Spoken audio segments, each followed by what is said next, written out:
Ladies and gentlemen, Mr. Mark Ghanimé. Hey, Nailed it. nailed it, Jobs. Yeah. Thanks for making the time, bro. Appreciate it. Of course, of course. You're in cold Montreal. I am. There's so much snow here. It's crazy. I shoveled 3 times yesterday.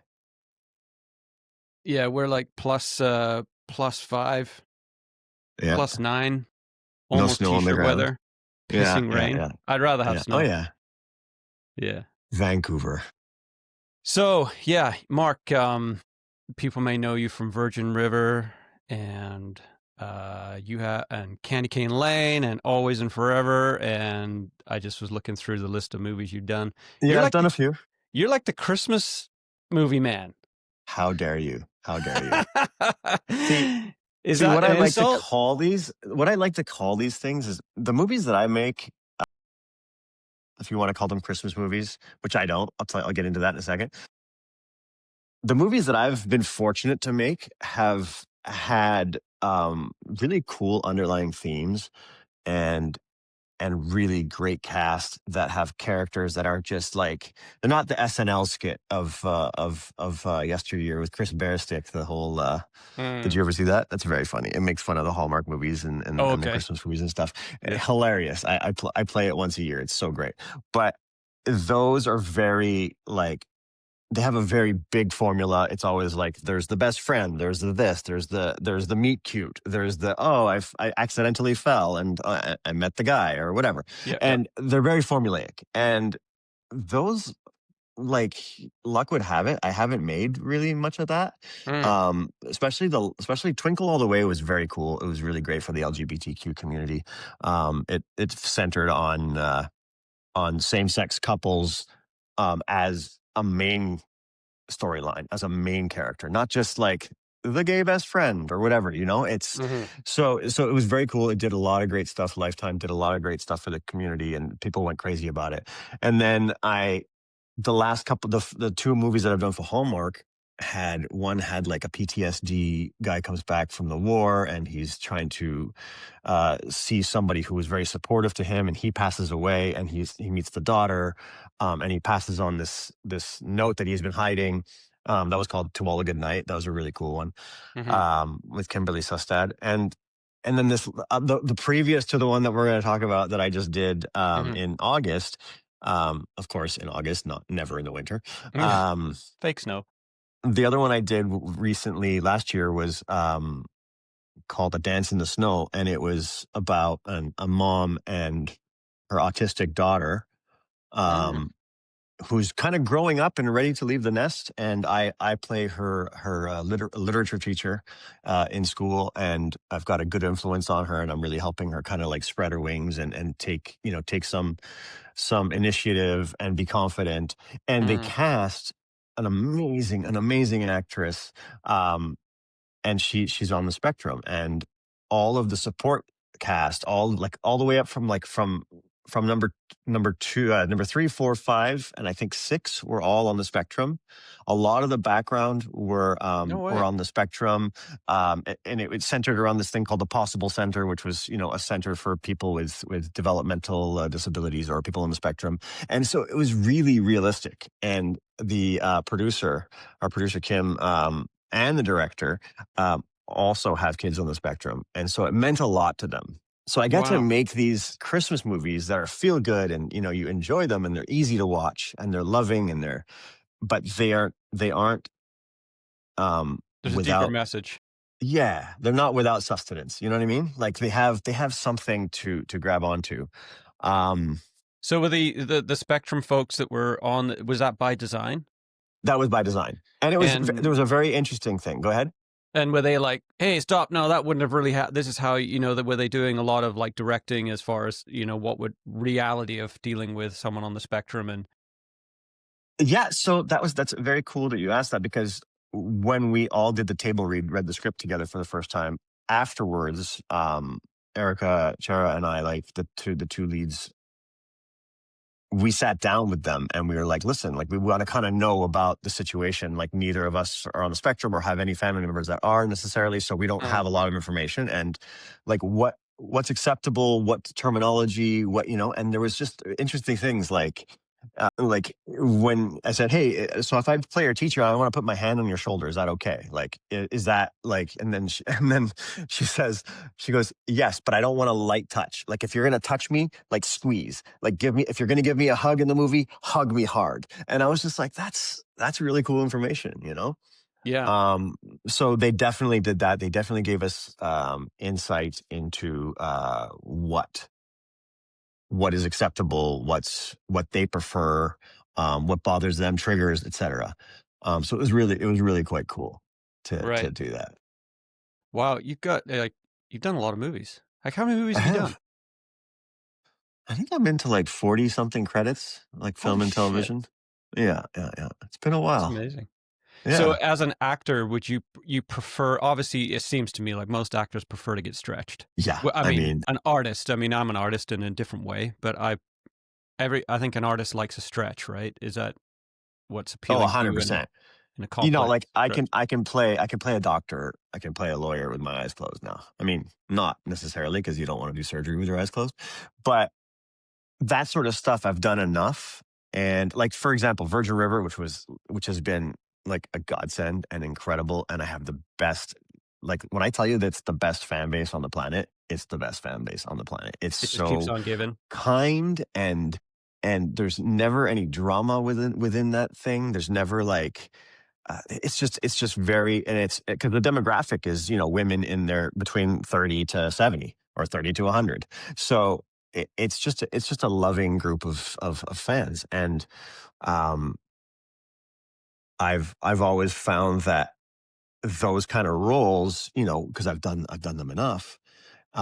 Virgin River wasn't like the character himself was not difficult to play. I mean, it's a lot like me as a doctor, which is the sort of the Meisner, you in an imaginary situation. Um, it's and they changed the character's last name from the book series to fit my heritage as a Lebanese Canadian, Lebanese American for the show. So that was, it wasn't a stretch, and um, it wasn't the most challenging role, but did it bring me so much joy and did it bring me so much knowledge, and I got to meet such a great fan base. I got to, Mm, um just experience so much. But definitely as an actor, I think it's necessary to keep pushing yourself as any artist. Like, I mean, in any of your creations, any of Jackson's mhm. creations, like we were talking about, you don't when you get doing the same thing over and over again, it just gets boring Yeah, it and gets a you bit don't flat. learn. You don't push yourself, you Yeah. know? So speaking of these two movies, these Hallmark ones that were pretty um, interesting to me, when I read the first Hallmark movie I did, where I played a war vet, um, I was like, let me see the script first, before I agree to do a project. And and they're like, you absolutely have to audition for this. And I was like, okay. I mean, I now I get offers for these Christmas movies a lot of times, like that kind of stuff I usually don't audition for. And I was like, there's got to be a reason. And then I You get don't the audition. audition? Or you just get the Not for the Christmas movies and that sort of stuff at this point in my career. A lot of you've done times they so just many offer that them to me. yeah. They know what I'm capable of, and they've seen my resume, and Oh, I've been around, that's sweet. Um, yeah, which is amazing. And so I get this one, and I get the script, and I think, well, there's got to be a reason. And I read the audition, and there's a monologue in there that literally made me choke up while reading it. Boy. And I was like, I phoned my agent because she was like, you need to tape it. And I was like, I'm doing it. Like it was due the next day too. It was like a rush. And I was like, I'm in, let's go. And it was such an amazing scene that I had never expected out of a Christmas movie. And that for me was like, you think, oh, you do one of these movies, again, a Christmas movie. No, these are movies set at Christmas, Mhm. Right. you know? Yeah. Yeah. And they had this scene where like people, like even the crew afterwards were just like, whoa. And I was like, yeah, whoa, that was crazy. Like it was so much more than I thought a type of movie like that would be. So yeah, I mean, That those were seems to be beautiful like to I do. mean, I've never acted before. I mean, I've performed because I used to be an performing artist in music, but it seems like the thing that stands the test of time in your acting career and the thing you see on shorts all the time is the monologue, right? Like the banger monologue. you know, that that and that's what you must crave. I mean, I'm It thinking of one is. that, like, most people might not call Sylvester Stallone a great actor, but man, the monologue in the last Rocky movie that he did with his son was like, I mean, there's so many, there's millions of them, right? I mean, but that one just jumped into my head. I'm like, not maybe not an incredible actor, what you call an incredible actor, but um, that monologue was just so heartfelt. And as a father watching that, I was like, But yeah, oh, remember, absolutely. I remember one of these got I got something burning in the basement of me or something when his son was embarrassed that he was going to go back and fight. Yeah. Yeah, no, yeah, like, I mean, I think forgetting about his personal life and his political choices and his media personality currently, um, we grew up on him. We grew up on him, Stallone, him, Schwarzenegger, and Van Damme in that genre, and Totally. all of them equally talented in certain things. I think Stallone personally is the most talented actor out of all of them. He has the most range. I feel like he gave a crap about his character building the most. I think he And was an artist, right? Like, did you see the documentary on him? no, I have not. No, I have not. It's impressive. Like, I mean, I grew up in England, right? And I didn't grow up with much television because my parents were super religious. And Rocky One was the first feature film that I think I'd ever seen. And I was like a misunderstood child, no brothers, had this adrenaline and all that kind of male testosterone that was not understood in my home. And I watched Rocky One, and it changed my life. Mhm. And that seems really like weird to some people, but I'd be lying if I said that that wasn't true. And I rewatched it again with my 13-year-old, and it was like so funny watching it because it's like the sound was terrible, the lighting was terrible, um, and halfway through, I'm like, because I always pick these depressing, like whenever I'm like, hey, let's watch this movie, kids. I don't think it through in my head because I like melancholy feeling movies. And Gabe's And like, whether they're relevant now? oh yeah, like the other day, Gabe's like, let's watch a movie, Dad. I'm like, we got to watch Perfect Storm with Mark Wahlberg. And he's like, at the end of it, he's like, can I sleep in your bed? That was so depressing. Everyone It's a good died. movie. It's I a know. good movie, Gabe. And now he I'm an just, action star. and now it's the joke of the house. Like, don't let Dad pick a movie because we'll all be Oh in my god. tears at the end and want to I've slap done our that too wrist. with my kid because like she's like, I don't think I'm ready for that movie, Papa. And my wife's like, we're watching this right now? And I'm like, oh, Yeah. it's exactly, But then our generation was different where it was like I watched Cocktail with Tom Cruise in grade 4 or 5. And Yeah. that is not a movie for children. But it's like that's just, that was our generation, Gen X stuff Yeah. where Top Gun, the big oh yeah. Miramax, the big, because then it was like, it was a thing too, right? Like now there's so much content that now, I mean, then you had to buy a ticket, go line up at the movie theater, go in, you know, and movies didn't come out that often. So it was like there's so much hype, but now it's just like movies come and they go. And I'm like I wanted to watch Tron the other day with Gabe, the new Tron, and it's like out of the theaters already. I'm like, what? I Yeah. think, yeah. I'm like, It's what? such a different climate now, the way that things are consumed, films are consumed now, and it's like it makes me sad because, I'm of that generation where we had all of it, like we grew up in a generation with beginning of the internet. We had no internet, we had no cell phones, we have cell phone like we tasted all of it. Hmm. And I feel like now it just becomes a lot more flavor of the week or even And it flavor doesn't of the last day. long, right? Like the flavor of the No. day comes and goes in a day. Yeah. Like I And as a remember, musician, do you feel the same way, like with music? Like I feel like we're getting songs that are like cool for a minute, and then but not like you don't memorize the whole album. You don't, no, I talk right? about this all the time. Like, I mean, yeah, I mean, you and I are probably exactly the same. Like, so I had a car that had a tape deck, and then it moved from a tape deck to a CD player. And you bought a tape or a CD, and you played that thing until it wouldn't work anymore. Yeah, I mean, with the tapes, they started to get stretched out, and they started to slow down. Yeah. Oh yeah. And You have so to when you wind it listen, back if it got caught in your tape player. yeah, so when like the hit song come on, like I remember Bryan Adams' album or something, the hit Oh song my will come on god. Yeah, the one with the Now fire on you're it. hitting my heartstrings. Yeah, yeah. Yeah. Cuts like a knife. And then so now I sing in my head the next song on the album, like the B-side that no one else knows. So the hits play and they come up on the playlist, and then I'd start singing in my head the next song that's on the album because 'cause I've Oh, yeah. listened to the album. You have it memorized. You have it committed to, like, your long-term memory. It's never going away. Yeah, Oh, yeah. and I It's feel like now with Spotify and with the volume of music that's out there, I find myself listening to way less music than I used to because I don't quite know what the feeling is that but it's like this sense of like, I don't know, there's so much choice that it kind of turns me off.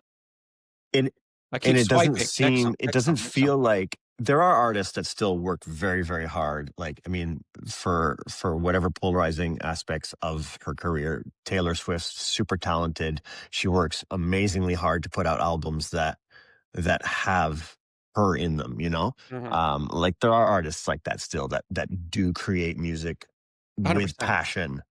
But a lot of it just seems like, okay, we got to get the next hip hop thing. We got to get the next R&B. We got to get the next pop star. We got to get the next metal, like grunge remake, whatever. Like, and it just seems like it's just to keep people interested because we're all in the shorts era of, and the scrolling and the doom scrolling and the what's going to catch our attention, you know?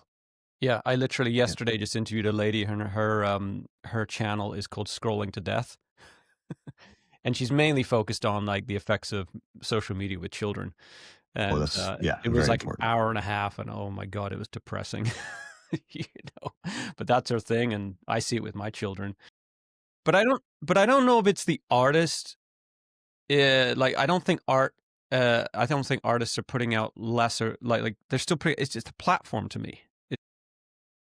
Spotify, I love or iTunes, I love the platform and the concept is great where, there's just, so much unlimited choice. But for a person like myself, I find myself it makes me want to shut down Oh, for sure. because there's I like that thing of going to Virgin Records or HMV and spending an hour going through or looking at the top 10 is gone, right? And so, when you went to Blockbuster Video on a Friday night And did the perimeter of all and the did new the perimeter releases. and saw that all the new releases were Yeah. gone, and you're like, "Ah, shit." And then you pick a movie, and it might not be amazing when you get home, but because you walked to the movie store and picked it out, Oh, you yeah. watch it to the end, like, you suffer Yep. through it. And Whereas you now be kind and you please rewind, yeah, I remember that. right? And now, when you go on Netflix and you watch the first, 5 minutes, it doesn't look it's not You're grabbing like, me, "Meh, just go to the next change thing. the next." That's Yeah. the thing. Yeah, I agree. I think we're spoiled for choice. We crave instant. It has to, like, get us right away, otherwise we're moving on. And, that's the thing about my work as an actor when you audition. Like, if I do a scene and I send it to you, the producer or the casting director, if right away it doesn't make you wanna watch me, they're moving on. They're thinking about lunch. It's it's all part of the industry. And yeah, sometimes it's a bit sad. It's like, we don't get a chance to see some of the greats because it's all about what's hot and what can sell right away. Mm, They cast off of social media standings as opposed to performances sometimes. And, that's the business because it's a built-in audience. If I have 5 million followers and I get a movie, those 5 million followers are watching the movie. yeah. So that makes sense from a business standpoint. And I get that. Um, it's unfortunate when sometimes, you hear about people getting cast because of that, and somebody is so much better for the role. But, that's the business. It's always been that type of business where it's just about the end game. And I've been very fortunate to have built such a great like career over the last 20 some odd years, and I count my lucky stars, and I'm always fortunate to keep working and doing great stuff. And I think, that's why, you do these movies, you do TV movies, you do smaller films, you do independent films, you do the Christmas stuff. There's so much going on that Mhm, you hope that yours can stand out. Like, mm, when Hallmark or Lifetime lists their like Christmas mhm. program, and there's all these movies with all the same like Christmas in the name, and you're like, okay, everyone gets watched. Like people love that stuff. It's an Mhm. amazing genre. And then you just hope that people really watch yours, like Mhm. they really get into it. They really enjoy your character. And I've had, lovely compliments from people on the street from a movie I did, Mhm. that I didn't think people would watch. And it's so warming to hear that, that like it, Yeah. it touches you in some way. Or, if you're folding laundry and watching a movie and all of a sudden you stop just to kind of pay attention to a scene, that's a big old compliment as an actor. Yeah, money can't buy that, right? Like, I remember as a musician, there was no money in what I was As a doing, musical musician. as a musical musician, Mhm. as opposed to an unmusical musician. Yeah, yeah. Um, yeah, the same thing. If someone said, "Oh, man, that one song helped me through a rough time," or that one word just, like, that was worth much more than money. It was, and I think most true artists who aren't just doing it for the money, that is their motivation. I mean, I've said this quite a lot, and maybe you agree with me, but I feel like art is only half complete. The full completion of art is when the audience participate. So if I paint an amazing painting and it just sits in my basement, to me as an artist, I just don't feel fully complete. As opposed to when you hang that on a wall and someone stands in front of it and just stares at it and is like, wow. Then I feel the art has reached its fullness, you Because know? if you're just doing it for yourself, then it's fine to create for yourself, but I feel like if you're creating, it's so that other people can enjoy it. Yeah, I've never been a play guitar around like people are like, "Oh, do you play guitar a lot now?" I broke my wrist, so I can't really play very well, but I'm like, "No." And it always perplexes people. And I'm like, I don't know, once I realized there wasn't a vehicle to take my song to the stage and to perform or to record, once I realized that vehicle had kinda the wheels had fallen off it a little bit, I just moved my creative energy to something different. And That's amazing. That's s hard to do. It's like yeah, it's just the way I work, I it's guess. But yeah. some people are happy just to play in their bedroom, just noodle and play and Yeah, I like to act by myself in the bedroom. do No. Some put on people your would call that talking to yourself, and some people would call that crazy. some people would call that crazy. Yeah, but yeah, there are people like that, exactly, that just love the craft so much that they're absolutely. I admire it. Um, I admire it because they yeah, look at me like, "Oh." And it seems like it would seem like I'm a bit of a sell, "Oh, you're only doing this for people's accolade." And I'm like, "No, it's not that."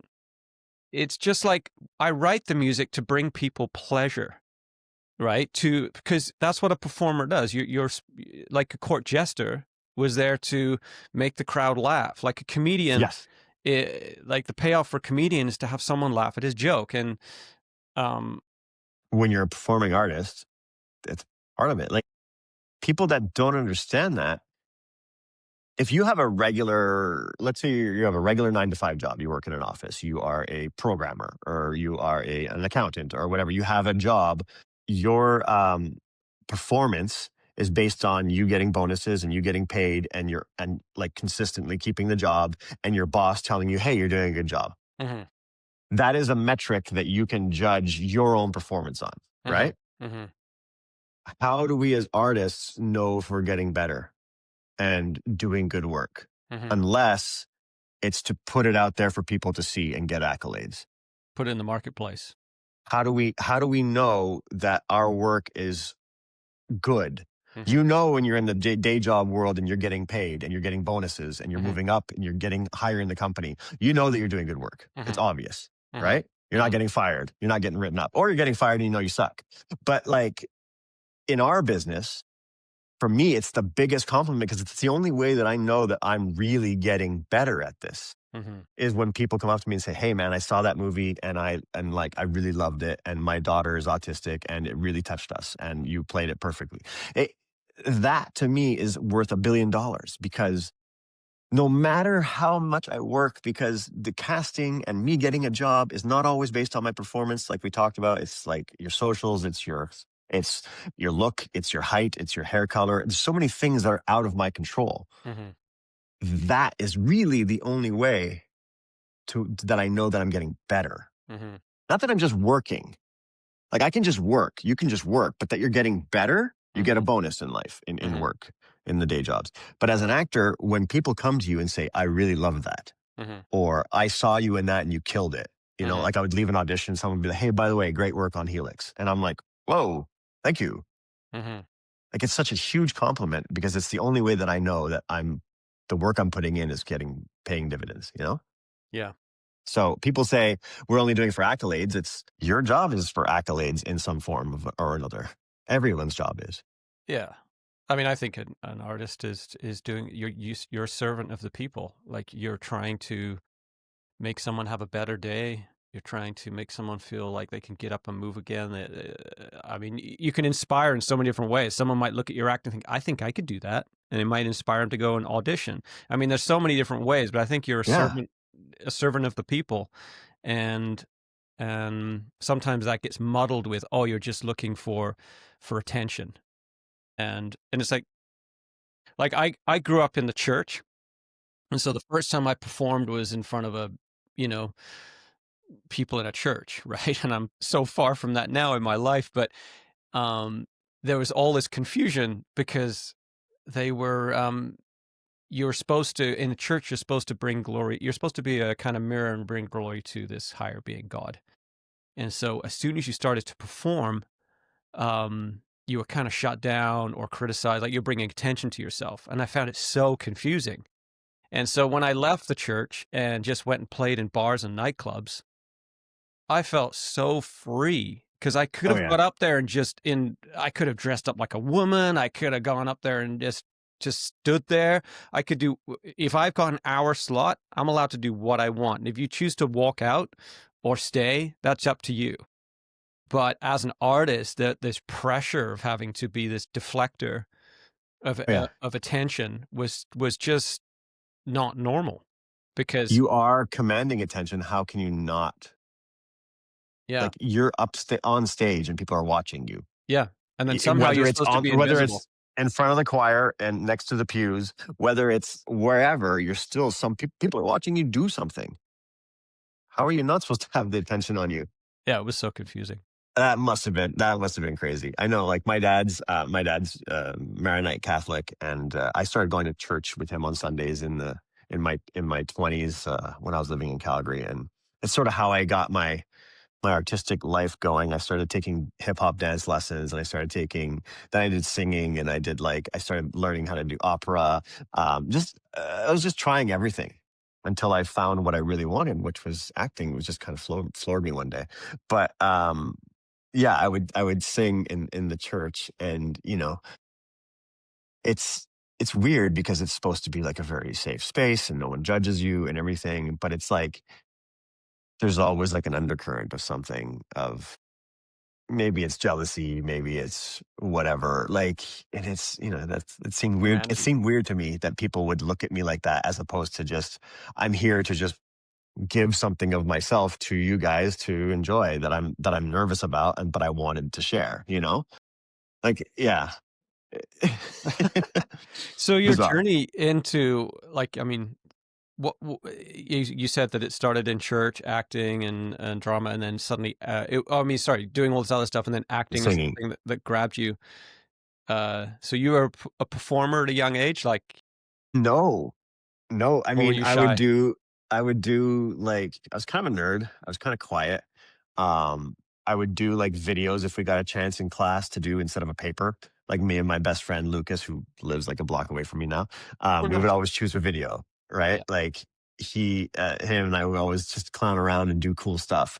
But it never was like, "Oh, I could do this for a living." I never did plays in school, elementary, junior high, high school, none of that. I never did drama. And then I remember I was driving home one day from like a real estate meeting. I was doing real estate in Calgary. I was working for a developer and I was working with my dad. And I remember I was coming home and I see this dance studio, Dance with France in Calgary on McLeod Trail for the Calgarians listening to your podcast. And I see it and it was like 6 o'clock at night on like a Tuesday. And I just pull right into the parking lot. And I just go up to them and I just say, like, hip hop dance classes, like, do you guys offer them for adults? 'cause I was in my full boy band era. I was, like, ready to be like, New to Kids get on rid the of Block. like, I was ready to, like, 86 one of the Backstreet Boys to join the band. Like, Yeah, right. I'm not gonna say who I would get rid of because that's not nice. But was like, "I wanna be that's what I wanna do." So I'm like, I gotta take hip hop lessons. I gotta start dancing." And they put me in this class. I had no experience. I was dancing with kids. I was, like, 20, and I was dancing with, like, 10-year-olds, and it was hilarious, and it was a lot of fun, and it was just like it really kind of started something. And then I was like, well, okay, if I'm going to be a Backstreet Boy, I got to sing too. I got to do this. So I went to the Royal Conservatory of Music in Calgary, No. and I was just like, teach me, guys. Like, started taking classes, and quickly found out that like singing was fun, but it's not my thing. Like, it didn't come easy.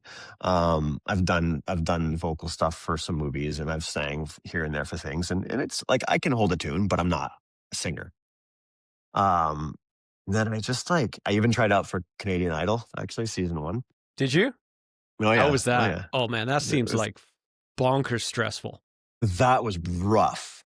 I was lined up. It was one of the years, like, Sass Jordan was one of the celebrity judges. Um, Canadian Idol or American? Canadian Idol. Canadian Idol. Yeah, yeah. Yeah. And it was, like, where they were doing the auditions was 2 blocks away from where I lived in Eau Claire in Calgary. So I remember I got up at, like, 5 o'clock in the morning. I went there. I lined up at 6 AM. And Job, when I tell you I didn't sing until 6 PM, I was done. Like, I was so stressed out. I was so, like, tired, and just 12 hours of waiting before you even got a chance to do your thing, and you're standing around with listening to all these amazing singers just going, "Da-da-da-da," and you're like, "No, I'm like, no, I'm never." And then you hear really awful singers next to you, like, You're like, just "I got shooting their this." shot, Yeah. and you're like, "Oh, maybe I can." But it was something. But I think it really got me thinking, maybe I belong in this space of artist, Mm. creation, something. What song did you sing? And what's Come on. it was a song from Bon Jovi, and Oh! it was like something off of one of his, at that time, current albums. It was like "You Had Me From Hello." You'll have to listen to it later. It's It's a really like a good song. ballad? Yeah. Oh, yeah. Oh, okay, cool. Yeah, yeah, you'll have to check it out after. It's It pretty good. It wasn't was it good. wasn't Wanted Dead or Alive? No, yes. I'm a cowboy on a steel horse I ride. I went and did it, like, as a monologue. That would've worked in Calgary. Yeah, it would've. So I didn't get anywhere. I think Mm, I passed 1 screen, and then mm, I didn't get to the 2nd screening. I got bounced. So I didn't even get to see the celebrity judges, which means I wasn't good enough, but I also wasn't bad enough mm. to make it for the bloopers, you So you're know? saying there's a chance. Yes, exactly. And then, I don't know, I just, like, one day, actually, this was previous to all that singing. In '97, my dad was like, "Oh, they're going to do some casting for a movie in one of my in the building that we own." And he's like, "You should go audition." And I was like, "What? Okay." And I was in university. I was doing finance. I was doing real estate. I was like, "Whatever." I was like, "This will be fun." So I go, and it was for Kevin Costner, Robert Duvall movie, Open Range, that shot in Calgary. And they wanted people that looked Mexican or Native American or whatever, any ethnicity that was maybe different than what they Hollywood figured. So I went. They took my Polaroid. They took my cell phone and my measurements, and they added me to a binder, like yay high, like just of people. And it was a background casting agency. And then they didn't call me. 6 years later, I'm working for the Royal Bank. I'm a mortgage specialist. Drew and John, actually, I got them their first mortgage, the No Property way. Brothers. The Yeah, yeah, Property yeah. Like, Brothers. You're the yeah, yeah, yeah, reason, yeah. man. I started their career, you know? Yeah. That's what I like to say. But I was working for the bank. I was working with my dad on the weekends, selling, like, we were doing a condo development. So I would run the sales center on the weekends. And um, I get this call, and they're like, "Hi, is this Mark?" And I'm like, "Yeah, it's me." They're like, "Hey, we are casting for this movie, and we're wondering if you still look the same." Literally, that's what she said. Yeah. Not dark And anymore. I'm like, I mean, I'm 6 years older and I can grow a better beard, but like essentially I joke about like I didn't get a face tattoo or I wasn't horribly disfigured. So I'm like, yeah, yeah. And so they're like, cool, we need you tomorrow on set for a Juliette Lewis movie. You're gonna play an Afghani villager, Hollywood, right? Um, at the time. Anyone like beige, they're like, hey, you have a weird last name. Let's go. Beige. Um, so I show up the next day and they put me in this like long wispy beard and they put me in this like headgear and like a gowny sort of like villager getup. Um, and they bring me to this act. Do you know Calgary at all? Yep. I mean, Do you I remember know I've you know played of it? I played the main downtown. I've been there lots to play gigs. Okay, so but you never lived there or anything, but like there's this place called Atco Park where they do all the industrial, like they have a lot of warehouses and a lot of industrial work was there. And so they built this Afghani village, bombed out like crazy Afghani village in the middle of Atco Park, which I was there a few weeks ago, the weeks prior doing a real estate viewing. So here I am getting out of this van with like 15 other people and we're all dressed like this crazy these villagers and I'm like banging pots and pans and I'm just doing whatever stuff in the background. And this woman comes up, she's like the casting, like background casting, like the direct, the handler of the background. And she comes up and she's like, "Hey, man, so can you ride a moped?" Knowing full well I'm not union, it wouldn't be a stunt pay, it wouldn't be anything Ah, like, knowing that yeah. and I've never ridden a moped in my life at that point. And I was like, "Yes, I can." Attaboy.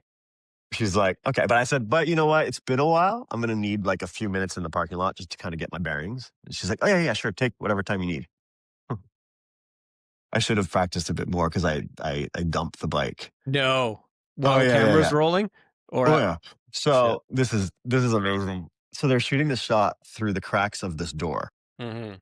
And all they want with this camera is to catch an exchange of a woman walking up and handing money through the thing. And I'm just supposed to go in the background, just wipe the frame and just be gone. So they ask me, and it's on gravel.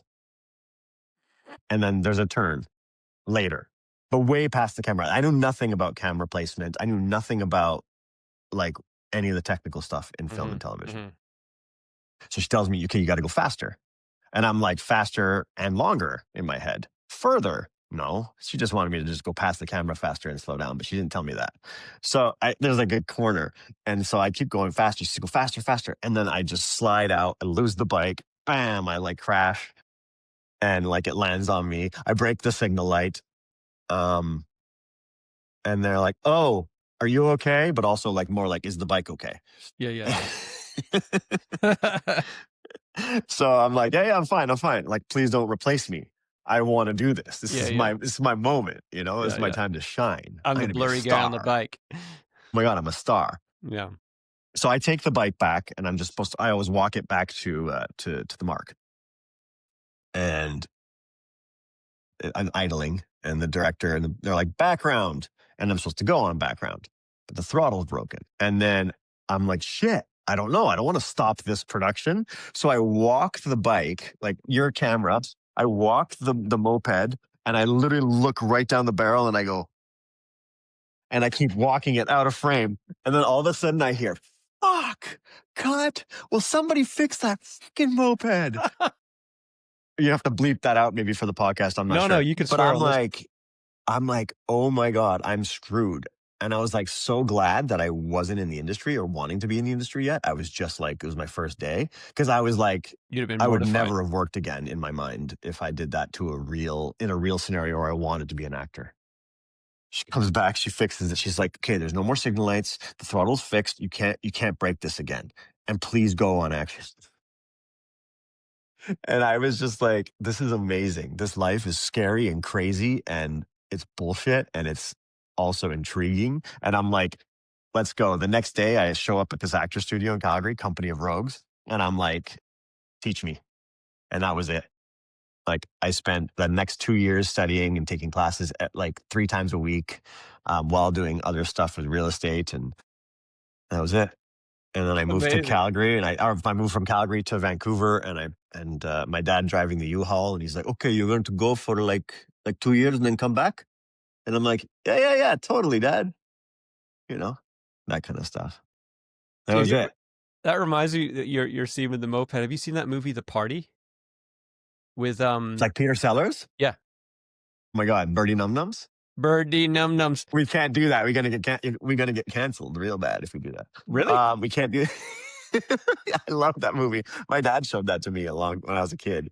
Remember the Oh yeah, opening scene where and he's cutting the chicken and it flies into the woman's hair. yeah, and then the bathroom Oh and my then God. the toilet paper that and then but do you remember the Oh my opening God. scene where they're cutting that movie up in the mountains? He's an Afghani Yeah, I remember. Yes, I remember it, but I don't remember. and he's Like, wearing tell me. Yeah. he's like strangling some guy and he's wearing like a 20th century watch and the director's just like cut and it's you know and then the It's supposed to next be like back in the yeah. yeah then the next scene is they're getting attacked by the British and he's one of the militia up in the mountains so they're shooting and he's the trumpet player and so the British come drive by is like action and they shoot everybody and then he's like the trumpet and he gets shot lies on the ground and you think okay and then he just like won't die he's like starts blowing his trumpet again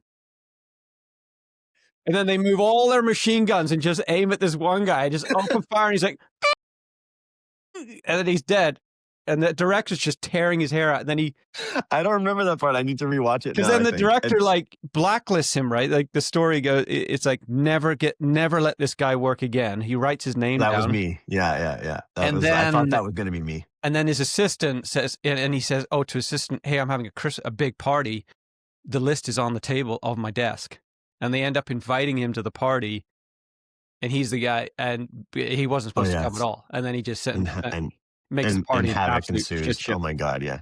Everybody loses his shoe in the river inside the house, yeah and like, oh it's a oh my great God, movie it was loaded full of stuff for sure. yeah Yeah, so your yeah. It's dad funny because oh carry on go ahead. so your dad supported you in this because he sounds like your dad's like a successful businessman son wants to be an actor oh my god Oh yeah, like a Lebanese first generation in Canada. Like he moved here to make a better life and and take care of his family and then I'm doing real estate with him and he next thing you know he knows that he thinks he's got his son who's going to take over and he's going to be with him and do all these things um and then he calls me one day. He's like, "Hey, let's go for a drink. We're going to go. I'll meet you at this place." I was like, "Okay, yeah, I'll meet you after my class." And he goes, "What class?" "Oh, I'm taking some acting lessons." "Why?" what is his acting "Why?" Like full on and drops into like more Lebanese than he could ever be. What for? What do you mean? Like, okay, but like, huh?"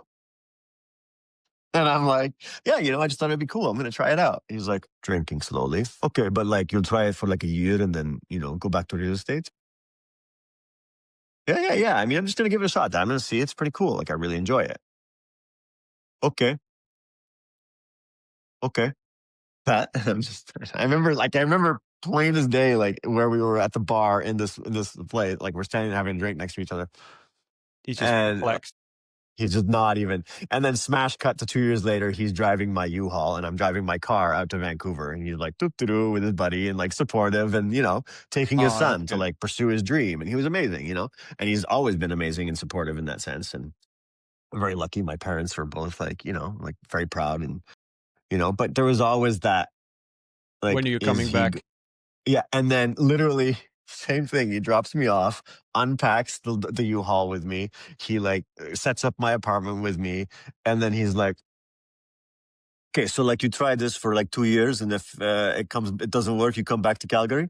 And I'm like in my new apartment, and I'm like just about to pursue my dream yeah yeah of and I'm like, "Yeah, yeah, yeah, totally." Like looking past them, "Yeah, totally, Dad." I'm wondering like, okay, I'm gonna need to like put some curtains up there.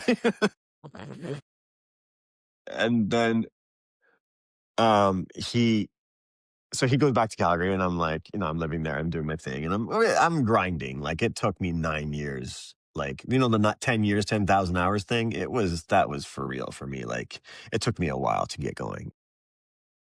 Um I remember I booked my first massive, like my first series regular, for the show in Montreal that I moved to Montreal for, and I remember booking it and calling my dad the first thing after I had this crazy experience, like 3 auditions over the course of a month, and like it was a massive thing, it was a big deal, it was like Mhm. real money, you know? I had just come off a year where I was able to support myself fully with acting only, um, and then I get this part, I call my dad, and he's like, "Oh, son, congratulations, that's amazing, that's fantastic," you know? And then, like, but very Lebanese, like, within 2 seconds, "But, like, this show, it's American or Canadian? Like, is there money or is there no money?" I'm When are you like, going to stop playing? you can't take the immigrant dad out of the immigrant dad. Like, it's like with like clockwork, and he's just been always so lovely, and he talks about my projects to his friends, and he's always like, "When can I watch this? When do I watch this? How do I," you know? Aw. He's been awesome, you know? 'Cause the story could be Very very fortunate. different, right? I mean, the story could be your disappointment, like, get Oh, a real 100%. job.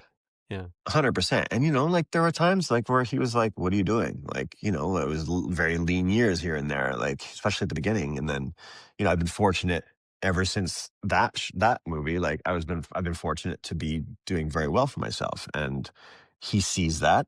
But he knows there's like slower times. Like we had the strikes, and we had the writer strike and the actor strike, and then we had the political, our lovely friend down south that opens his mouth and kind of ruins every industry. Mhm. We've had slowdowns because of that, and like, you know, but there's always light at the end of the tunnel for me lately, it seems, and I'm very fortunate. Mhm. Got a great family here, great support, partner, you know, that is in the industry that understands it, and she's incredible, and my kid is, you know, that's what she knows me as, and she's very proud, and like I don't know, I just don't see myself doing anything else, like, if I don't have to, you Yeah. know? Like, I'm doing other real estate stuff with my dad right now, like, we're doing development stuff here in Montreal, and I'm working on a project on this house that I'm doing, and, like, it's always kinda go back to the roots of what you know, and, you know, Mhm. it's comfortable, and Mhm. it's easy, Mhm. but the acting stuff has always been a challenge in a good way, and in a bad way sometimes, you know, Yeah. as an artist. So that 10-year grind, there's probably times where you're just like, "What the fuck am I doing?" Like, I remember you working for Jackson sanding logs. Remember that? That was that was For right Hootsuite, before Helix. And Jackson said to me, and I was waiting, and I was y gonna find out on Thursday and you had that that big week, old and this was Mercedes you Monday. drove. The big giant thing that was like the hand me down because I had my other car like just kaputted, and my dad's like, "Here, take this one for now." Yeah, Like, you know, big but old Mercedes. my I remember it was a Monday, and Jackson's guy at the shop was coming back, and so he didn't need me anymore, and he was paying me to like help him around. And I was like, "Dude, I'm like, I don't know what I'm gonna do. Like, this is gonna. I'm not sure about rent this month for the first time." I'm like, and then he goes, "Oh, what do you care? On Thursday, you're getting a job in Montreal. You're getting the series regular on Helix." And I was like, "That's very sweet of you, but you know, he's always been like Jackson's always been that supportive, like Mhm. light at the end of the tunnel kind of guy." Mhm. Sure enough, you know, I was like, "Yeah, that's really cool, but dude, like, I don't know what I'm gonna do." And then Yeah. that's what happened. So yeah, I definitely, yeah, I remember that. Like that, I'll never forget that. You know, I'm just like sanding those like stump stools for Yeah. him, and Hundreds like of stump stools. yeah, hundreds of stump stools. That was the thing back then, and you know, that was just the next step in my life, in the focus for that time. Yeah. You know. So do you think it's like, I mean, obviously there's talent, but it just, you grind at something long enough, eventually there'll be breakthrough.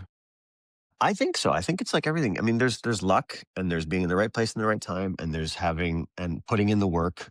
It's, you know, where luck meets work. Like Mm. luck meets the effort, and I think you get rewarded that way. Mhm. Also, it's just like some of the stuff is so coincidental. It's like, you know, you look the part, you have they're looking for, you have the right hair color, you're the right height, you're the right this, whatever. Mm. You brought like the right vibe of a character. Like I remember I booked Helix. I was sitting next to the showrunner at the cast dinner after when I first got to Montreal.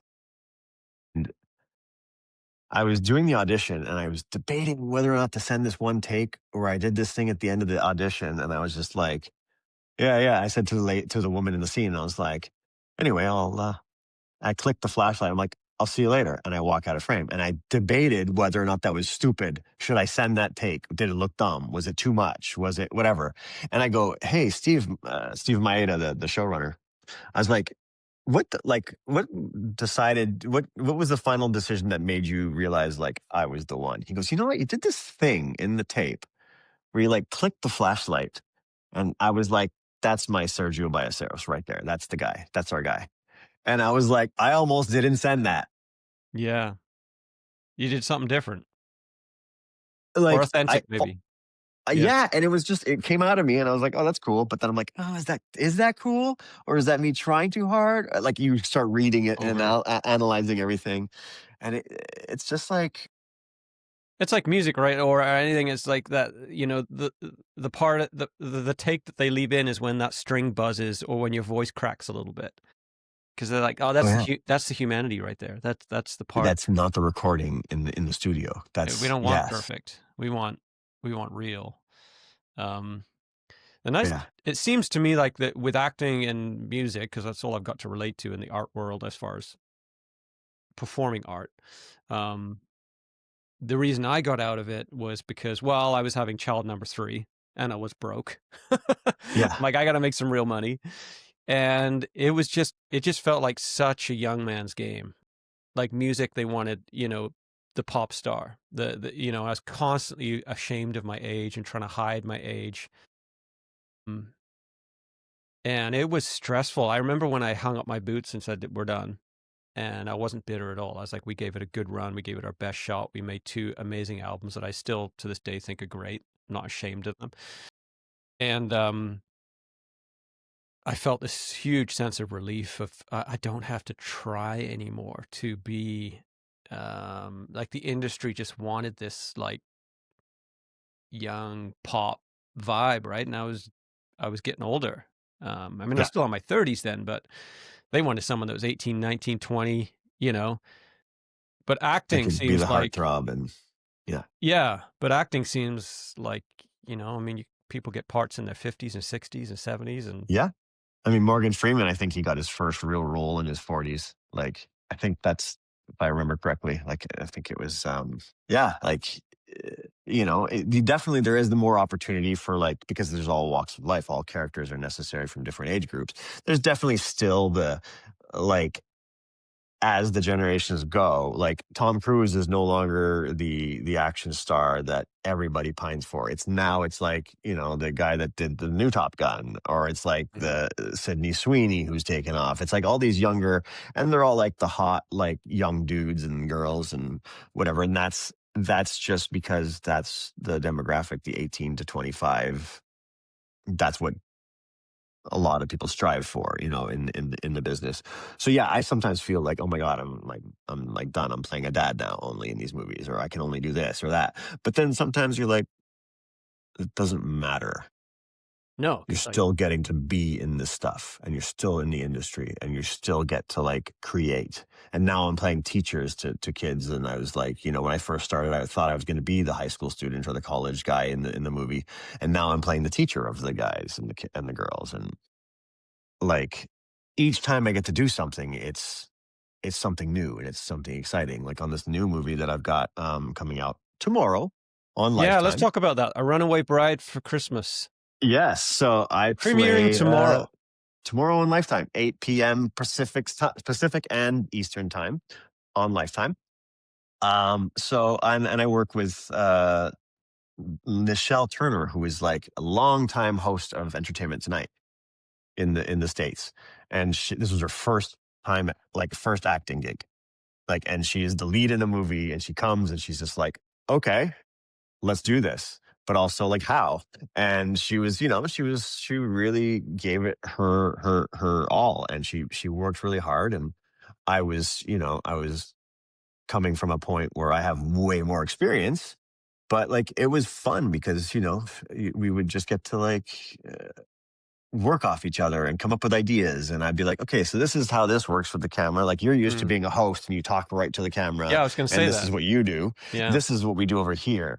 Don't worry about this. If you forget a line, just breathe and start again. And then, if the camera's not moving, you can just do that. Whatever, right? Like, I helped her with some of the things and she helped me with some stuff. And it was cool. It was a cool collaboration. Um, I play a basketball coach and I don't play basketball. So I was like, uh-oh. And I was fortunate that the guy playing my son on the movie, um, he he actually plays basketball. And so I'm like, Lexington, can you show me how to, like, what would I say if you guys are going down to the offensive zone? What would I say if you're coming back up on defense? Like, what are the things? Because I have my script, but then you're standing there watching a game. You don't, as a coach, you're not just going to wait for the lines you're given. You say stuff. Like, the person writing this script was not necessarily a basketball player or a coach, but Hmm. they had an idea of a sport and they wanted it to be active. So I'm like filling in and like saying, coming up with stuff with these kids that are playing my team, and it was so much fun. Um, Do you now like basketball after that? I mean, I Are never you interested disliked in it. it? It's just not my no. I'm interested I was as interested as an actor learning a new skill.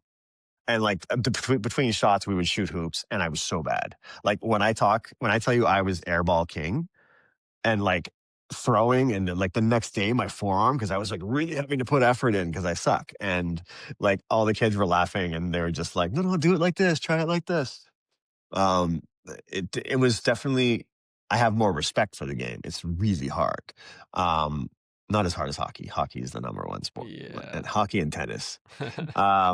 But basketball was cool, and like these kids loved it, and we would play in between. And one of the guy playing the coach of the other team in the movie, he's actually a basketball coach. And so I was like, bro, I need stuff to say. I need things to do. And he's like, oh yeah, yeah, this and this and this. And the director's like, hey, that's not, where'd you learn that? I'm like, hey, you gotta embrace it. Yeah. So it was fun. And then it was a cool story. I play a single dad. The mom, is no longer in the picture. Spoilers. I meet this woman who is, hard on her relationship luck. Runaway bride, it's in the Okay. title. So, I don't want to give too much away, but like, it was cool. I mean, like, this is somebody who's never done a film before, and she and I had to develop like a chemistry, and we had high school crushes on each other, but we never acted on it in the movie. And it was neat to kind of put that together and show and use someone opposite me who doesn't have that experience and is not necessarily just acting or playing because they have experience and they just do. Yeah. For her, it was all new. And like, Yeah. she's like, the kissing scenes, like, what do we do? Like, how do I not look stupid? Like, how do we Let's not look talk about awkward? let's talk everyone You wants to know? know about the kissing scene, right? Like, if you've never been in a movie before, uh, or the bed scene. I don't know if you've done any bed scenes, but, what's it like the day before you know you're gonna shoot a kissing scene? That stuff, I mean, I've been doing this for so long that it's really no different than a dramatic scene. It's really no different than an action scene. There's always preparation, and you just got to leave some of it to being in the moment. There is tricks, and with the hallmark and like this stuff, it's always the woman's face towards camera. She's got to look better. I don't want to get my giant Lebanese French distinguished nose in the shot. Like, I put it on this side. And you're not, depending on the movie, you're not making out. You're just doing a peck. You're doing a certain kind of kiss. You're doing, um, just when we did it in like slow motion, speed up weird things. So he was like, go faster on this take and then go really slow on this take. And it was like, it's fun, but it's work. I've done scenes like where you're making out with somebody and there's 15, 20 people in the room and two cameras pointed at you. You're not like, You're not turned on. no, it's not that. It's like you're just doing a job. And you have to have like the chemistry, and you have to feel like the audience has to feel like you're into it, but you're doing plenty of takes over and over again. Oh, watch, her hair was in her face, try that again. Like, Mhm, mhm. all these things that make a scene the final product with editing and music and cuts and performance. what it is. It's I not. remember this Yeah. show that my wife was really into called Outlander? Highlander? Yeah. Outlander. Yeah. And the first season Sam was like Heughan. soft porn. I mean, and so I think that the second season they dialed it way down because they got so tired of every time they were doing PR for the movie or the show. Everyone just wanted to know, like, how did you pull that off? Like, it looked like you were having full on sex all the time, Yeah. Yeah. Yeah. Yeah. and how you know, and so I think they got tired of it because it was distracting from the art. They felt. I mean, the movie was good, but I think they just Well, and it on the also just back takes end. from the storyline, and it just makes it that it's like all you think about are the sex scenes. And I mean, like that has a certain demographic and has a certain charm and a draw. But like after a while, like as an actor too, you're just like, I don't want to. I would be in different types of films if this is what I wanted to do. Like, Yeah, you know, and yeah. so it's yeah. I think after a while, those actors are probably just like, this is ridiculous. But then that era shifted where we started getting intimacy coordinators on set, which is all about keeping it sort of like it really became important during the Me Too movement, and there was a lot of these essay stuff that happened on sets and within organizations and studios, and so they have an intimacy coordinator, which makes sure that everybody understands and knows what everyone's doing, and that you talk about it and you go through the script and you go through the sex scene, and it's like, where can I put my hand? Where can I kiss you? Is this okay? You're like directly. So a lot of it has been removed in terms of like um, the spontaneity and the in the moment, You have to but sign that's off on for a everything. reason. It's for a reason. I mean, it's a lot of times like the women are not looked after back in the day, and they were not taken care of, Hmm. and it was done like, you know, a lot of times the old boys, like male director, male lead, woman actor, Hmm. who basically just had to do what was told, and like that doesn't lead to always good stuff, as we know. Hmm. So like now it's sort of changed, like with the intimacy coordinators, and I think it's great. I think it's like you you put everything into perspective, and then now you have a clear plan of what we're doing in the sex scene Hmm. or the makeout scene or whatever it is, Hmm. and you make sure you stay within that. But then you have like the amount of play that you can do that everyone's comfortable with, and Hmm. I think nobody gets injured, nobody gets hurt, nobody gets emotionally injured. Like it's, you know, Hmm. it's just how it has to go now. Yeah. um so as long as you're able to stay free, and as long as you have a good rapport with the actor or the actress, and you understand the goal, it's like it's still work, but it's still fun and it's still creative, Yeah. you know. In the I like with what she was dealing with was talking straight into the camera. Like, is it difficult when you've got a camera right there? All you have to do is glance at it once, and it's like you can't do that take, right? Yeah, no, you can't wipe. Yeah, you can't. So It's you, called s- spiking the lens. Yeah, so what's the no, play there? You get used to just pretending it's not like you have to look you ignore straight it. through it and past it, It's and literally just somebody watching. It's not somebody you're paying attention. They're not in the scene. mm, It's just like you have to, and it's funny because you study all your life learning film and television as an actor. When you're learning in classes and stuff, it's like, oh, ignore the camera, ignore the camera, ignore the camera. My first audition was for Rogers Wireless or Rogers Video, and it was or Shaw Cable or something, and it was speak right to the camera, and I was like, what? Yes, when you hold the thing, and I want you to say it, and then you're gonna, and I was like, uh. yeah, I don't know how to do that. Like, that's not what I was taught for the last year and a half. Like, so yeah, and Nichelle, her life is all about talking to the camera and yeah, connecting with an audience that she knows is there, but she can't see. mhm, Same thing with us. Like you just, but as an actor, you connect with the person in the scene. This is, you don't care about the camera. Yeah. yeah. I've always dreamed about. I would if I could live my life again. I think I'd have a go. Yeah. I mean, it's never too late, like you said. Ah, Like, you know, yeah, I the mean, it's different if it means like leaving your current job or you have a family to support. It's just like a start over situation. But a lot of actors just kind of do it on the side and have fun and just go for auditions. And if it happens, it happens. You know, like it's not everyone has made a career choice out of it, and that's completely fine and accepted in the industry. You know, some people love just being background. Some people are background and want to be actors. Some people just like do community theater. Like mhm. it's an outlet. You Yeah, know. I've got a friend of mine who got into acting, and then she it turns out through the process, fell in love with producing, Yeah, and and that's what my wife does. Yeah, what's she's a behind the massive camera. producer. Hmm. Yeah, yeah, absolutely. And um, it's all part of it. It's, my wife would never want to go in front of camera. She's like, I have no idea how you do what you do. It's crazy. But Yeah, then I'm like, I don't know how you sit there and manage like 19 budgets and things and 200 employees and executive produce and have creative say here and there on things. Like it's just like she does it all, and I'm just like, that's insane. That's insane. I can get up in front of camera and be an idiot. I can kiss a chick and throw a snowball and drink some hot chocolate for shits and giggles. for a So runaway bride for Christmas on Lifetime. I can do that stuff. yeah. But like the stuff that she does, I'm like, yeah. Yeah. So is it like in music? If you have a Christmas song, Christmas time is like bank the bank's open. Is it the same? I don't know how it works with movies. Like, do you get like a one time? Maybe it's too personal. I don't know. But like every Oh, like you're Christmas is talking it? about royalties and like doing like for Christmas. Well, a lot of the times these movies get played like a couple of times, but they buy you out. So they buy you out for a certain period of time, and then they only pay you once. But they pay you once, and then plus the pay, the money that's to hold you to allow them to play it as much as they want for 4 years, usually, like for television or for Mhm. movies like smaller.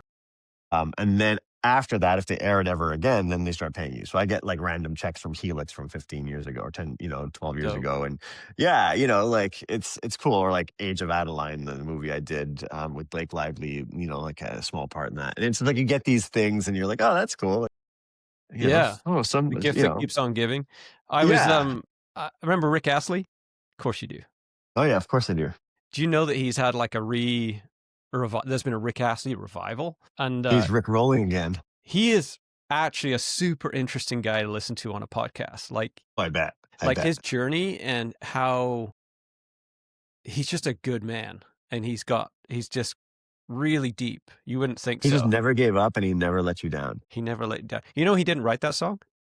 No. So he was working in the studio. He wanted to be. His dad was a landscaper, had a landscape business in England, and he wanted to be a drummer. Rick Astley was a drummer first, and his dad bought him his first drum kit. And anyway, he ended up going to the studio, and he just made tea for all the artists, and he was just like, "Go get me some food down the road," and that's what he would do. And they obviously knew he had this kind of baritone, low octave voice, and the producers were they're called Stock Aitken and Waterman. They were like did Bananarama, all these big artists. Like they were just pushing out hit after hit after hit. Yeah, yeah. And they wrote this song, "Never Gonna Give You Up," and they saw Rick in the studio. Like, you should do a take on this. I think your voice would sound good on it. And that was it. And then he was What? off to the races. So he does all that thing, makes all his money, and then he's an old guy. He's just like being a dad, enjoying that. And then all of a sudden on TikTok, there's all of this Rick Astley TikTok that goes viral, where people are dancing to his song. Now he's back on the road doing stadiums, like Holy, arenas, and his holy whole cow. audience are like 15 and 16-year-olds. Oh, yeah. And he's just like, I have to pinch myself. Like, I'm more famous now than I was in the 80s. That's crazy. And so That's crazy. he's like, oh, I I guess love I'm that. doing I this. love that for him. Yeah. No, it's a great story. Yeah, that's Um, awesome. but yeah, if you had a That's very cool. Christmas hit song like Wham or something, I mean, every Christmas is like, you know, money's tight. I'm Mariah already Carey, two she weights away. makes like, Oh my God. what does she make? 2 million a year or something like that, I hear. She makes on her song. Mariah Carey makes Yeah. just 2 million a year from plays. Yeah. Michael Bublé, he must kill Yeah. because he's, Michael Bublé's sister was my acting coach for a while in Vancouver, Crystal Bublé. She was really great. And so I used to hire her for like coachings before auditions. So yeah, no it's way, very like, oh yeah, six small degrees of Kevin Bacon, you know?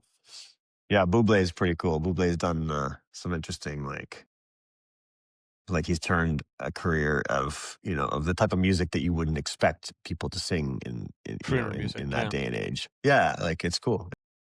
Yeah. Sinatra. So, like, your podcast, so this is really cool. Like, you approached me last week for this, and like, I was like, I didn't even. Nobody tells me these things anymore. I'm just like a dad doing his thing, and like, I didn't realize that you were doing such cool stuff and like doing these cool interviews, and I'm like, here we are. Here we are. Yeah, Yeah, man. you know, I have this reputation around people I know. They're like, "Dude, you just talk about it, and then I talk to you the week after, and you're doing it." I'm like, "Yeah." That's I have awesome. I have an idea, and I'm like, "I could do that." And And here you are doing it. yeah, I mean, it's a journey. It's you know, my sister who lives in Halifax, she's going through a hell divorce right now. So Okay. usually she's my co-host, and she's super interesting. She still has the British accent that I lost early. You have a little bit of something still. You've always kept that. Yeah, if I drink or something, or if I smoke some pot, it'll come back like a storm. Um, um, yeah, so we usually co-host together, and she comes in and comes out when she can. But yeah, Yeah. it's fun. No, this is cool. I'm glad to have been able to sit down with you. And it's funny, like I was telling like my family when I was like, "Oh yeah, I'm doing like because you met my wife at Jackson's wedding and like I do. remember and Yeah. In and Italy. yeah, Italia." Hmm. And I was like, and it was funny because I was like here, like the elf is right over here actually. The name of Jomi and like the name of Yeah, the elf, and I was homie. like, right. I'm like, why is that so familiar? And then I was like, Joby, and you had reached out, and I was like, we had just brought, the elf appears in December 1st, right? And so she's like fresh in our world right now again. What's the name of the And elf? Homie? Jomi, Jomi. Jomie. Yeah. Jomi.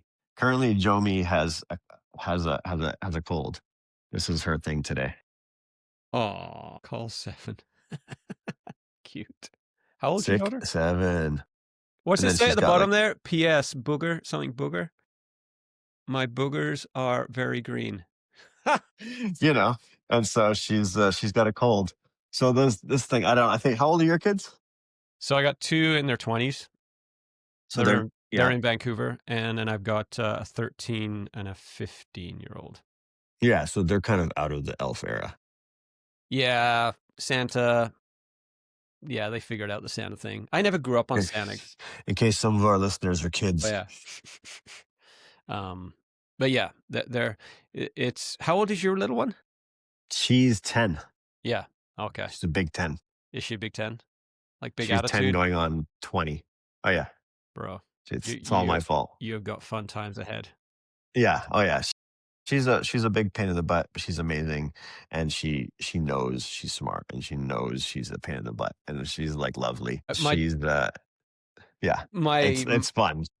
yeah, it's funny because I was just at a sauna. Like Vancouver Island is where I am in the valley. There is so much community here, like rich community. So there's lots of men's groups get together and just talk about men stuff. And so last night there was a sauna because a buddy of mine down the road was having he's being a dad for the first time, and so about 13 or 14 men got together, and yeah, we're kind of blessing him on this new journey, right? But it was so Yeah.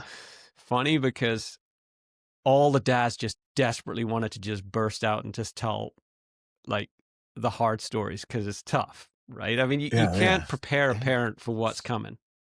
Nope. Like, there's a And storm and a coming. mom versus a dad, they're different. It's like the journey is so different. The connection is different to the kid, like and it's each unique and challenging ways. Yeah. Yeah. So now my daughter who here is 50, she's just getting into boys. And so I come home last night from the gym and Tara's like, "Can you just go check on him downstairs?"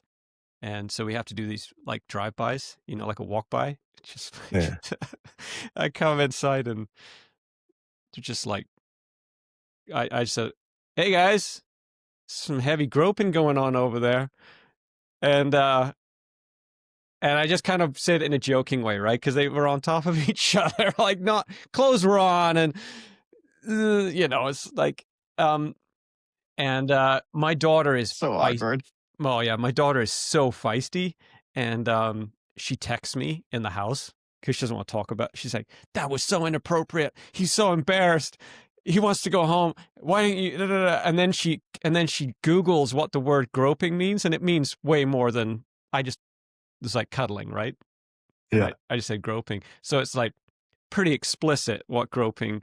And she's like, "This is not what I was doing." And it's a day, 24 hours later, and she still won't talk to me. She's just like Oh my God. just hormones and attitude.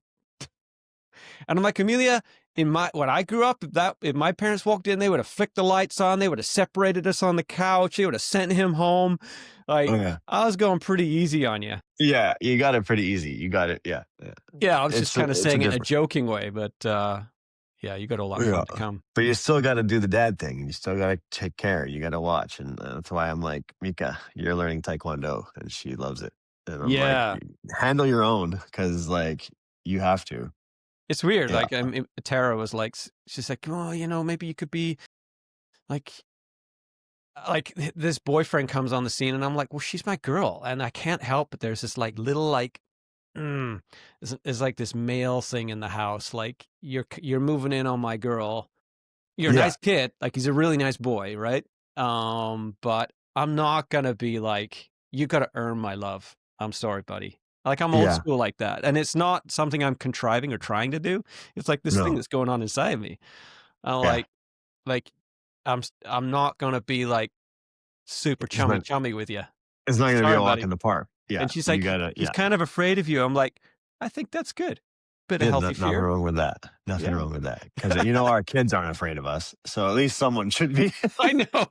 Oh my God. Oh my Cool. God. Yeah. You know what? It's a challenge. I mean, being a man in today's world is we have completely different challenges. I mean, I can't imagine what it's like being a woman. It's like tenfold difficulties on and inequalities and everything like that.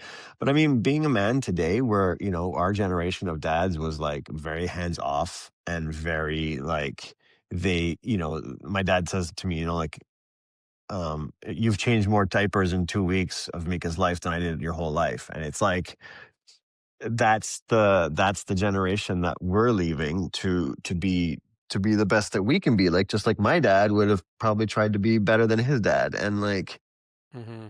but it's such a different situation now, and the community is not the same. It's not like there was like the whole it takes a village to raise a kid. It still does, we just don't have that village, Man, yeah, you this is know. something I think about a lot. It's like we're all on our little islands trying to figure it out. We were talking to this dad, and we were just saying, you're going to go through some lonely times, and the baby's going to cry all night. You're going to be sleep deprived, and there's all this stuff. And I was talking when I came home. I was talking to Tara. I'm like, back in the day when we were hunter gatherers, you would have like baby would have been crying, and then someone would have come from the next door tent. Could have been not even a relation, and just been like, "Hey, I'll grab the baby. I'll hold it, and Yeah, let me you help you go. with this. Yeah, Yeah, let me for help sure. you with this." And now we're just suffering in silence. And Alone dealing with everything, and yeah, if you have yeah, a grandparent to help out, if you have a friend, like, you're fortunate. I have great, my parents, my dad is my mom and my dad are good. My mother-in-law is fantastic, but like, um it's not the same communities. Like, we had my grandmother, we had my aunt, we had everybody, we had mhm, babysitters, we had people that just knew about you in the town. Like, oh, we saw Mark go by on his bike, he's fine. Like, mhm. that's we don't have that anymore. And No, we have the it's nuclear. part of Yeah, our own design. And we know we're all totally. in urban centers or whatever it is that like move away from home. And it's just the way we chose, and it's the way things are. But it doesn't make child raising any easier. It makes it harder. And sometimes our parents don't understand that. They don't know that, like, we have the same struggles they did, plus more with the internet. And plus you get knowledge from the internet, but you have the problem of the internet. No, And bro. they didn't have that. And they had people around, and they had, so sometimes they just think, oh, I used to do that. Pull up your bootstraps. Like, and you're like, your bootstraps were also attached to a whole bunch of other people's boots, you Well, know? now there's just so like I remember I lived in Vancouver, and my oldest son loved armies and guns, same as I. When I was a kid, I would turn a piece of toast into a gun. Like I just Yeah. love playing armies. And I made him a wooden gun, and we were down on Commercial Drive. in Vancouver, which is the hippie street, and I had mothers just like so disgusted that Raven was walking around with this like wooden gun. Um, and I'm like, and so there's all these. It's just like he's a boy. Like that's what boys want to do. He doesn't want to blow someone's brains out. He just wants to play like goodies and baddies and us Yeah, against them. yeah, But yeah. now I mean, the landscape has changed so massively, and I think that these things have really made parenting. I mean, they've just gaslit the struggle of parenting. I don't know if you struggle Yeah. with your child, but like it's constant. Most fights are not about like. Remember when we were kids that we would always get in trouble for being out too late, stealing stealing the bicycle from the neighbor's yard, Drinking the liquor. drinking the Yeah, liquor, yeah. those kinds of things. Now you drive down a street and there's no horde of kids moving around the neighborhood. Everyone's in their bedrooms, and all the fights are about you spent too much time on your phone. Mhm. Yeah, we Uh, don't like she's 10, so she doesn't have a phone. She's never gonna have a phone until she's like 13 or 14, like when she's in high school and it's for a safety thing to communicate. But like that's a massive struggle. And we're gonna do our best to keep her safe from that because I was talking to somebody, it's like when we were teenagers, how old are you? 52. Yeah, so you were a bit older. So I was 16 when the internet was really kind of like taking off, and I had an email address, and I was like, you're getting online, and you're like talking to people, and Mm, you're going to these like rudimentary websites that are just awful and take forever and on dial up. We were teenagers when the internet was an infant, hmm and now infants have access to the full blown adult internet. Yeah, It's the reverse. yeah. And it's not safe and it's not good. No, no, no, And no. it's like we struggle to keep, like our kid does not have screens in the weekdays. She does not have unrestricted access to like YouTube or social media. She never is allowed social media without us. Like, and hmm she doesn't even call it Instagram. She calls it kitty videos because we just scroll and see like funny kitty things. Like she doesn't know it for that side of things, but some of her friends already do, and we're just like, ugh. It's a gateway to anything you can imagine, right? And there's no. I don't know if you heard what happened in Australia yesterday. They just passed a law for the whole country of Australia that if you're under 16, you will not be able to access social media. That's amazing. So if a social media like Instagram gets found out that a 16-year-old has been on, I think it's something like $22,000 per infraction. Wow. That's Mm. amazing. So as of tomorrow, everyone that was on Instagram that's under 16 literally gets kicked off because you now have to put photo ID or your prove that how old you are. And you can kind of think, oh, that's kind of authoritarian censorship, but no, it's It's you need it well-being. because these things are like my son plays this game called Roblox, which seems so benign. And I was talking to this lady yesterday on scrolling to death, but she said And Roblox is the worst offender. I'm like, what? Well, my son, that's the only game we let him play. And I'm like, yeah, because it's got no roadblocks for adults to masquerade as children and go in there it's yeah. and fuck around with kids. Minecraft, Roblox, none of that stuff where you can communicate with others. My kid has a Nintendo Switch. Mm, Like that's it. Like no communicating with people. That's the worst. It's the worst and it's scary. I'm like, no. yeah. And it's only getting worse, right? It's just the Wild West. So, yeah. Anyway, let's end on a good note. Yeah, Go watch A Runaway Bride for Christmas on Lifetime. on Lifetime. Yeah, they're a little spicier, those movies. They're a little bit less buttoned up than some of Nice. the Christmas movies that are out there. So I it's like going to be fun, and I think you guys are going to enjoy this movie. And I had fun. I had a lot of fun making it, and it's with a production company that I've done a few projects for, different sort of stuff. I've done a series with them. They're out in Ontario, Brain Power Studios. Great group. The director I've worked with a bunch. And this one's fun. I think this one has just enough Christmas and just enough of a good storyline. You'll, that's I a think perfect you'll blend. enjoy it. It is. It's not like too campy, but it's also no, Little there's enough. there's a little HBO in there.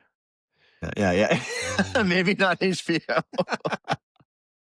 It's like it's Game of Thrones set at Christmas. Oh, right. Wait, Hey, what? no. Sons of Anarchy at Yuletide Write that script. moments. Yes. Oh my God. Biker gang, like Harley Jolly Christmas. Yeah, sell it. Oh my God. Yeah, next Okay. year. Yeah. Now I just need to look tougher. Yeah, Just gonna start doing this more. yeah, Stay off my lawn, kind of dad, yeah. that kind Get of to thing. get on Yeah. your moped. You have to learn Yeah. to ride a Harley Yeah. now, No, never not a again. moped. Mopeds are the kiss of death in this industry. Yeah. But you Okay, know what? Thank you so much for having me on. And thanks for being on. of course, it's anything to help out my fellow creative people that I care about. And I wish you all the best and success for you as well with this. This is a really cool venture. And who knows? Maybe we'll be the next Jason Bateman and Will Arnett. Maybe I'll do it regularly. Totally. Okay, Let's bro. go. All right, man. Happy Christmas to you, Take Mark, care. and your family, Yeah. and, Same to you and the fam. yeah. All right. All right, Joe. Take Peace. care. Peace.